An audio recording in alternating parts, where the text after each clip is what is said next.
Hey Spud Squad, hope you're having a great day. Welcome back to my Classic Movie Monday segment. So last week I told you guys that I was going to be watching a movie that I consider a classic. I do actually believe it's a classic, and I gave you a hint. It's an action movie from 2001. Did you guess it?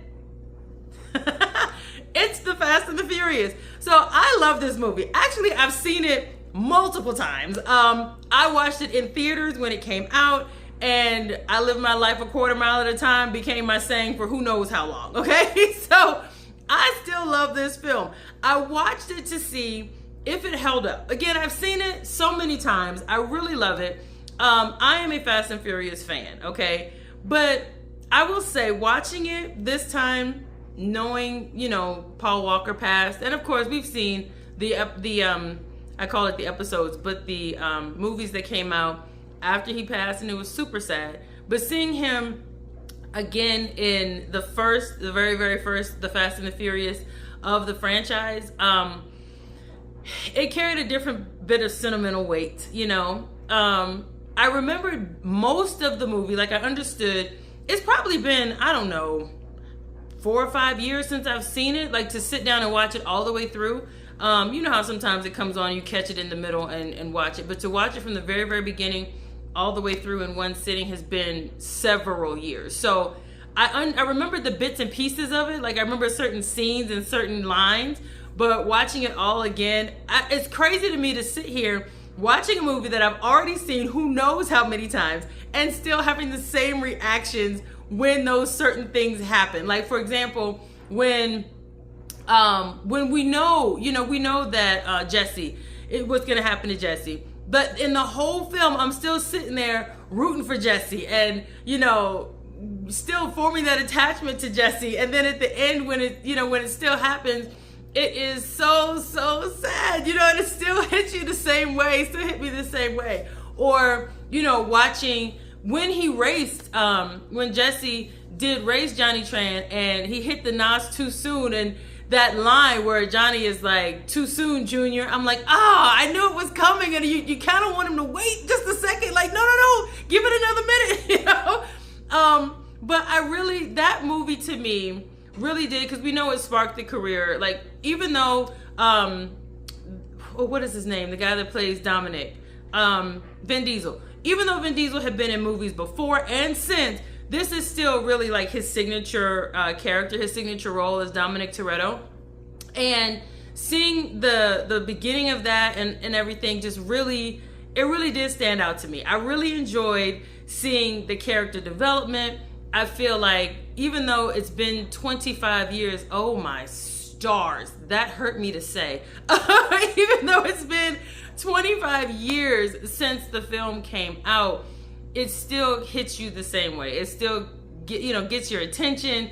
I still love seeing how the characters started, because now you understand the development of the characters. When you see the 8 and 9 and the 10th installment of the movies in the franchise, you kind of understand those character arcs a little bit better. It's funny sitting there watching the relationship between Dominic and Letty and realizing that, hey, 7 movies from now, you find out that he has a kid, that's out of, he has a kid that you didn't know about, you know what I mean? It's like seeing all of that progression is really interesting to start back at the beginning. I'm going to be watching the rest of the series because, and this is an unpopular opinion, my favorite movie in the series is actually Tokyo Drift. I mean, I know. None of the main characters are in Tokyo Drift, but that's actually my favorite of the franchise. Of course, until, I think it's number 5 when Dwayne Johnson shows up. But nonetheless, for me, really, number 3 is my favorite. I've watched that one the most.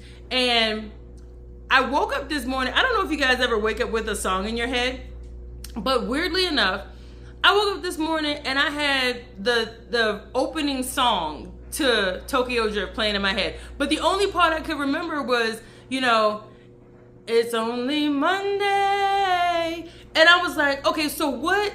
I know that's a movie. I know that's from a movie with action, but which movie was it? And so as I'm racking my brain trying to remember what movie it came from, because it was such a weird song, or weird piece of a song to have in my head first thing this morning, that's what kind of led me to Fast and Furious.